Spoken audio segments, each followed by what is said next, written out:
찬송가 400장입니다.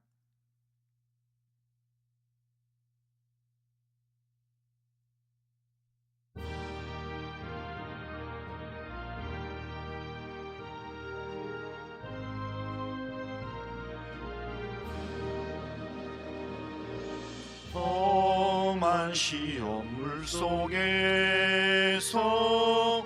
나를 건져주시고 모한 풍랑 지나도록 나를 숨겨주소서.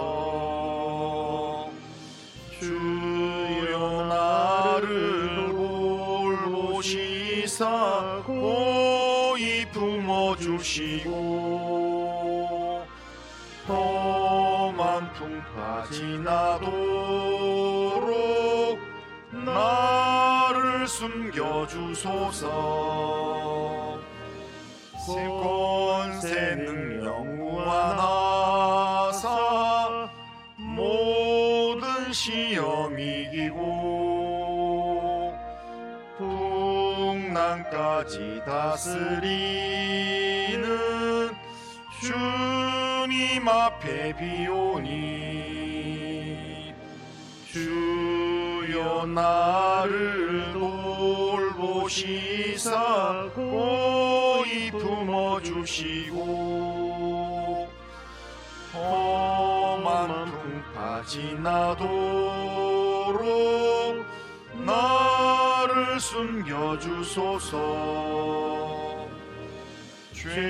죄악길에 빠진 이 몸 캄캄한데 헤매며 부르짖는 나의 원 들으소서. 내 주여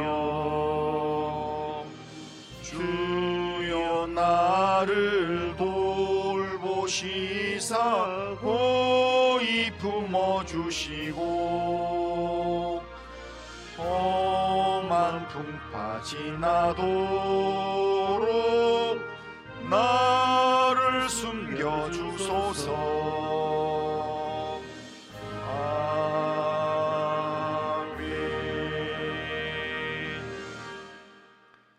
신앙 고백합니다. 나는 전능하신 아버지 하나님 천지의 창조주를 믿습니다. 나는 그의 유일하신 아들 우리 주 예수 그리스도를 믿습니다.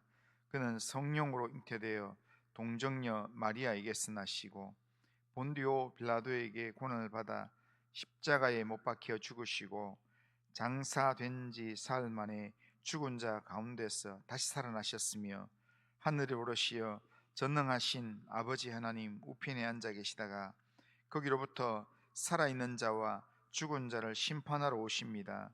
나는 성령을 믿으며 거룩한 공교회와 성도의 교제와 죄를 용서받는 것과 몸의 부활과 영생을 믿습니다. 아멘.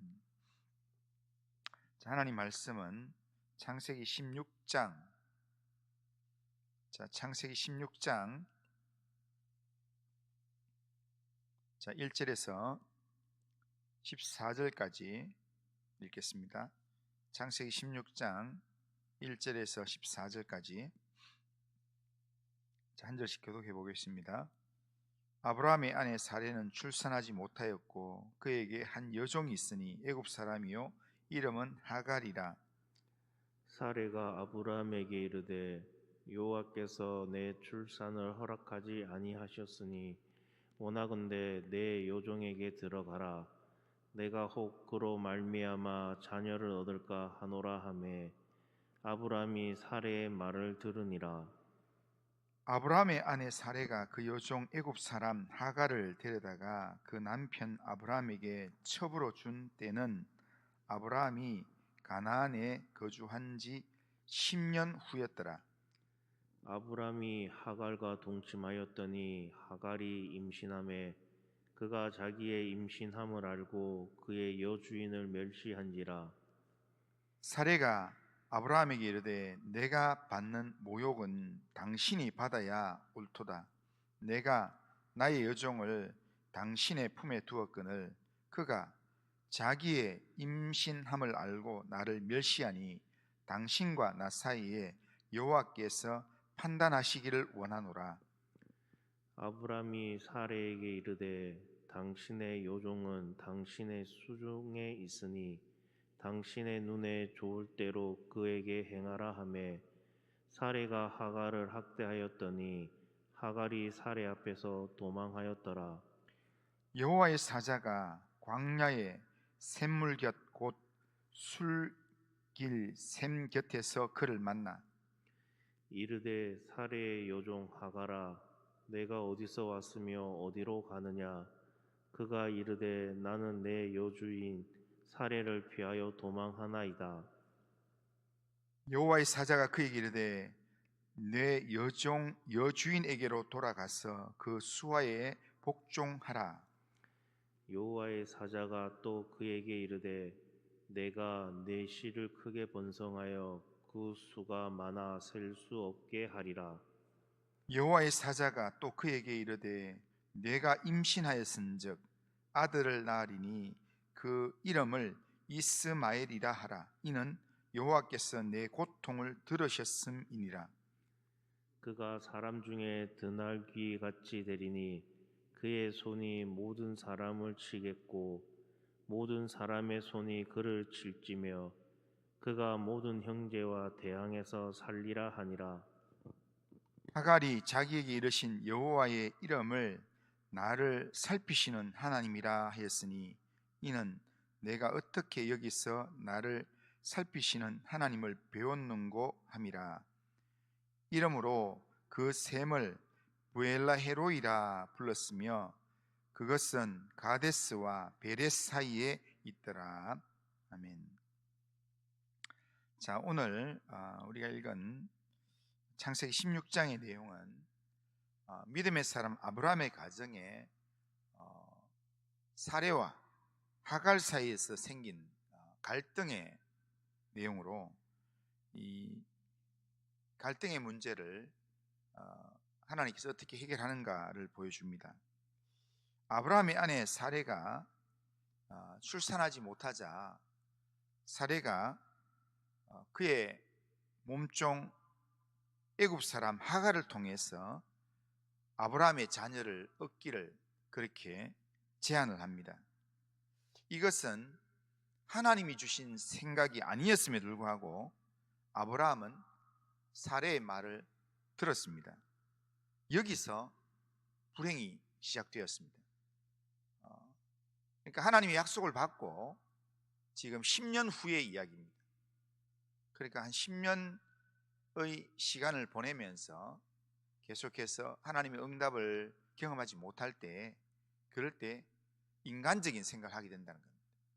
이거는 아브라함과 사레의 상황만이 아니라 오늘 우리의 주어진 삶에서 하나님의 응답이 약속을 받고 응답이 주어지지 않을 때 우리도 인간적인 생각을 여러 가지 계산을 할 수가 있습니다. 그런데 인간적인 하나님의 약속을 기다리는 게 아니라 인간적인 생각을 하면서 인간적인 선택을 할 때 그때 불행이 시작된다라는 겁니다. 하나님은 아브라함에게 하갈을 선택하는 게 아니라 하나님의 약속을 기다리는 기다림을 선택하기를 하나님은 원하셨습니다. 그러나 아브라함은 10년을 기다렸기 때문에 기다림이 아니라 쉬운 방법인 하갈을 선택하게 됩니다. 그런데 하갈을 선택했더니 생각지 않았던 문제가 가정 안에 생기기 시작했습니다. 그러니까 우리는 꼭 기억해야 될 게 하나님의 약속은 때가 되면 반드시 이루어진다라는 겁니다. 그렇기 때문에 하나님의 손길을 믿고 우리가 묵묵히 기도하면서 기다려야 합니다. 때가 되면 반드시 하나님의 약속은 이루어진다는 겁니다.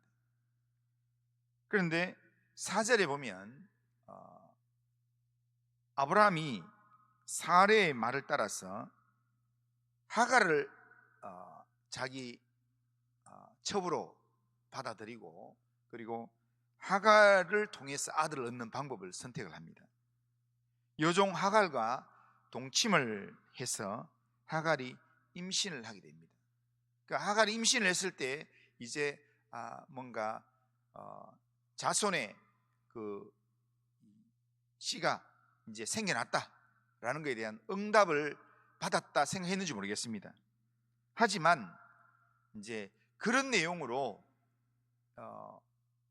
그가 생각을 품고 그런 이야기를 하갈에게 나누었을 때 하갈은 자신이 임신한 사실을 깨닫고 내가 아브라함을 통해서 하나님의 계획을 실행하는 사람이 되었다라는 그런 마음을 갖게 되니까 자기가 임신한 그 사실을 임신하지 못하는 하나님의 일에 지금까지 쓰임받지 못한 여주인 하갈 사례를 멸시하는 그런 말들과 행동을 하게 됩니다. 그러니까 몸종이 여주인을 멸시하는 그런 일들이 일어나게 됩니다.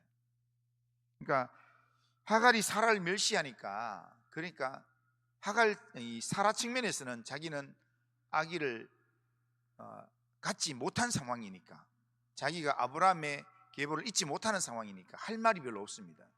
그래서 몸종이 자기를 멸시해도 그 멸시를 당해야만 했습니다.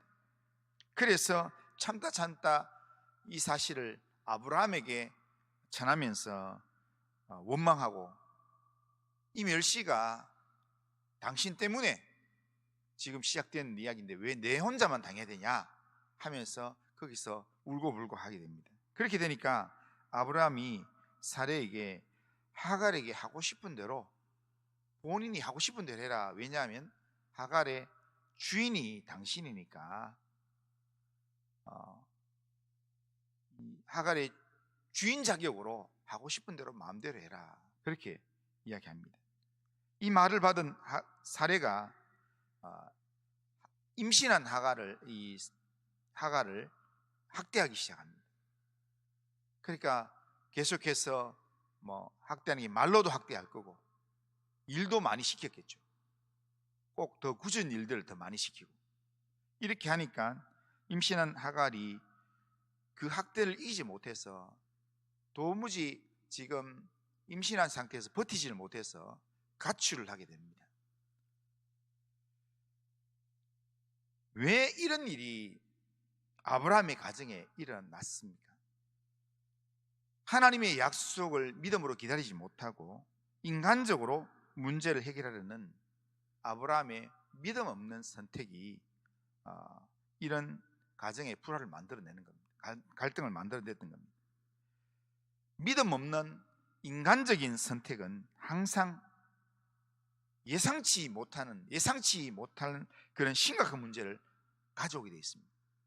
우리는 이렇게 인간적으로 문제를 해결하려고 하면서 이렇게 하면 문제를 해결하겠지 생각하는데, 그런데 그 문제는 해결되는지 모르겠지만 전혀 생각지 않았던 새로운 그런 문제가 우리에게 다가오게 된다는 겁니다.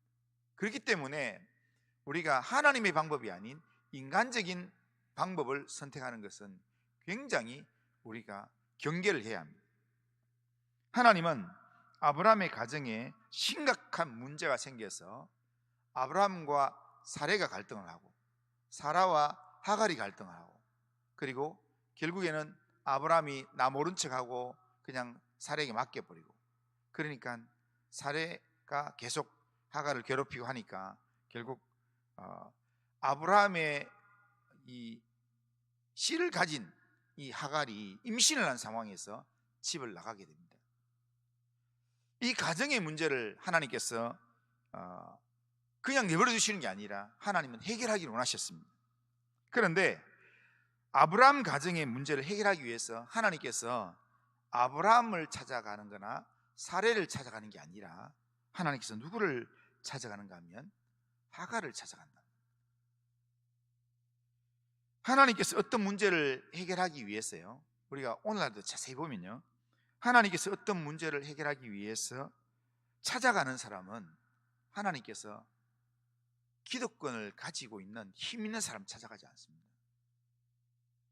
아주 급박한 상황에서 하나님께서 빨리 처리해야 될 상황이라면 어쩔 수 없이 하나님께서 힘 있는 사람을 찾아가서 급박하게 하는 개입하시지만, 그렇지 않은 경우에는 하나님께서 일반적으로는요 꼭 지금 이 어려움을 당하고 있는 이 고난당한 연약한 사람을 하나님 찾아오십니다.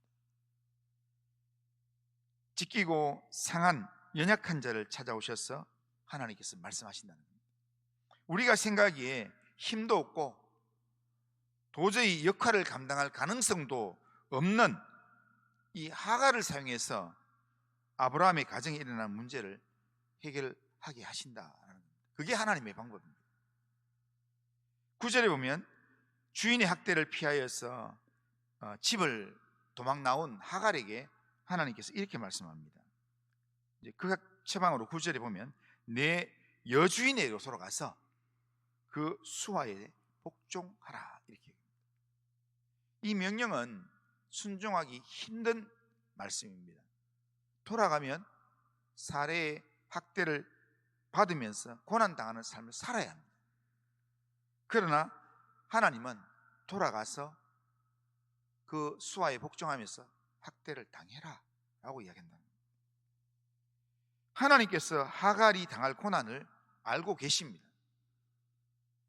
모든 걸 다 알고 계심에도 불구하고 하갈에게 돌아가서 그 수하에 복종해라, 그렇게 말씀하실 때는 하나님은 하갈이 견뎌낼 것도, 그리고 하갈이 견뎌내고 난 다음에 그 이후에 또한 하갈을 향한 하나님의 예비하신 복이 있다라는 겁니다.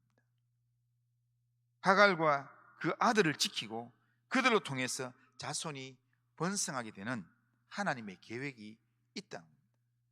하나님께서 모든 계획을 가지고 계시기 때문에, 그렇기 때문에 하나님께서 돌아가서 그 수하에서 복종해라 라고 이야기하는 겁니다. 하나님께서는 계획이 없이 우리에게 길을 인도하지는 않습니다. 그래서 11절에 보면 아들을 낳으면 이스마일이라 하라 라고 말씀합니다. 이스마일의 이름의 뜻은 나쁜 뜻이 아니고요, 하갈의 아들이기 때문에 나쁜 뜻이 아니라 이스마일의 후손이 지금 굉장히 여러 가지 이렇게 이 이슬람 사람들로 해서 악영향을 끼치지만, 이스마일이라는 이름의 뜻이 나쁜 뜻이 아니라 이스마엘 하는 말이 하나님께서 내 고통을 들으셨다, 하나님이 들으셨다라는 그 말이 이스마엘입니다. 그러니까 하나님께서 내 고통을 들으셨다면 그 고통이 전부가 아니라는 겁니다. 하나님께서 내 고통을 들으셨다면 내가 당하는 고통이 고통으로만 끝나지 않는다는 겁니다. 고통 이후에 하나님이 예비하신 하나님의 준비된 무지개와 복이 있다는 겁니다. 하갈이 자기에게 나타난 하나님을 묵상하고, 그리고 자기에게 말씀하시는 하나님을 그가 고백하기를, 나를 살피시는 하나님이시다, 나를 살피셔서 나를 가장 잘 알고 나의 이 어려움의 문제를 가장 잘 인도하시는 분이다, 그런 의미에서 나를 살피시는 하나님이다, 그렇게 고백하는 겁니다. 그래서 부엘라 헤로이, 하나님은 나를 살피시는 하나님, 그렇게 고백하는 겁니다. 오늘 우리에게 하나님은 우리의 삶에 다가오셔서 우리의 삶을 붙드시는 분이십니다. 우리의 삶을 붙드시는 이 하나님도 우리를 살피시는 하나님, 우리의 삶의 모든 부분이 어떻게 진행될지 하나님은 다 알고 계십니다. 하나님께서 우리가 이 새벽에 우리의 문제를 가지고 하나님 앞에 기도하면 하나님은 꼭 내가 원하는 대로 응답 안 할 수도 있습니다. 어떨 때는 이 문제가 내가 해결할 문제도 아니고 내가 손해보는 그런 상황이고 내가 힘이 없는 상황인데도 불구하고 하나님이 나한테 이렇게 나에게 주는, 저기 좀 저 사람한테 응답을 주면 좋겠는데 저 사람한테는 하나님께서 전혀 말도 안 하고, 그리고 오히려 나한테 응답을 주셔가지고 나한테 말씀을 하시니까 그 말씀을 들으면 어떨 때 좀 억울한 마음이 들기도 합니다. 하나님, 저 사람은 좀 말하지 왜 힘도 없고 가면 내가 이렇게 엎드려야 되고 고개 숙여야 되고 시키는 데 해야 되는 그런 상황에 있는 나한테 왜 응답을 줍니까? 이런 생각을 가집니다. 그런데 우리는 하나님의 우리에게 말씀하시는, 나를 살피시는 하나님의 뜻을 우리가 신뢰해야 합니다. 우리의 모든 것을 아시는 하나님은 나보다도, 내가 나를 아는 것보다도 나를 훨씬 더 잘 아십니다. 그리고 내 상황의 모든 문제를 확실하게 풀어내는 그런 하나님의 이 방법을 하나님은 갖고 계십니다. 그렇기 때문에 그 하나님의 인도하심에 내 인생을 맡기면, 그러면 문제는 쉽게 해결됩니다. 하갈이 부엘라 헤로이의 하나님을 만나고 난 다음에, 하나님 말씀에 나를 살피시는 하나님을 만나고 난 하갈이 다시 사라에게 돌아갑니다. 그 다음부터 성경 구절에는 사라와 하갈의 문제에 대한 언급은 하나도 없습니다. 아브라함의 가정에 이 사라와 하갈 때문에 일어나는 갈등의 문제는 더 이상 언급되지 않는다라는 겁니다. 그러니까 아브라함의 문제도 해결되고, 하갈의 문제도 해결되고, 사라의 문제도 해결된다는 겁니다.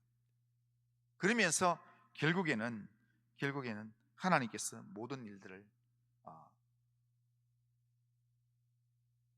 깔끔하게 하나님께서 해결하신다는 겁니다. 오늘 우리가 이 하루 살아가면서 우리의 고통을 아시고 우리의 걸음을 선하게 복으로 인도하시는 그분도 우리가 믿고 의지한 하나님이라는 겁니다. 그 하나님이 나를 살피십니다. 사람들에게 이해받지 못하는 순간에도 하나님은 나를 살피고 계십니다.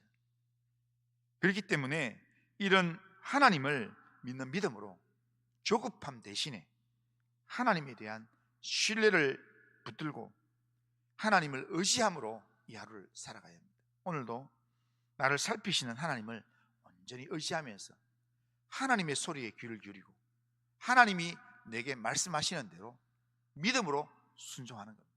그러면 하나님은요, 우리의 온갖 구하는 것이나 생각하는 것에 넘치도록 응답해 주실 줄로 믿습니다. 그런 하나님이 인도함을 받는 이 하루를 살아가는 우리 모든 성도님들 다 되시기를 주님의 이름으로 축원합니다. 그리고 하신 하나님 아버지 감사합니다. 오늘도 우리의 삶을 하나님께 맡깁니다. 하나님, 우리의 어렵고 힘든 삶의 상황 가운데서 나를 살피시는 하나님, 나의 삶에 말씀하신 하나님을 하나님 아버지여 신뢰하면서 하나님의 말씀에 귀를 기울이고 하나님의 인도함을 받는 하나님의 사람 되도록 인도하여 주시옵소서. 하나님이여, 오늘도 우리의 삶을 하나님께 맡깁니다. 하나님 이끌어 주시고 인도하여 주옵소서. 예수님의 이름으로 기도드리옵나이다. 아멘. 하늘에 계신 우리 아버지여, 이름이 거룩히 여김을 받으시오며 나라가 임하시오며 뜻이 하늘에서 이루어진 것 같이 땅에서도 이루어지이다. 오늘 우리에게 일용할 양식을 주시옵고 우리가 우리에게 죄 지은 자를 사해 준 것 같이 우리 죄를 사해 주시옵고 우리를 시험에 들게 하지 마시옵고 다만 악에서 구하시옵소서. 대개 나라와 권세와 영광이 아버지께 영원히 있사옵나이다. 아멘.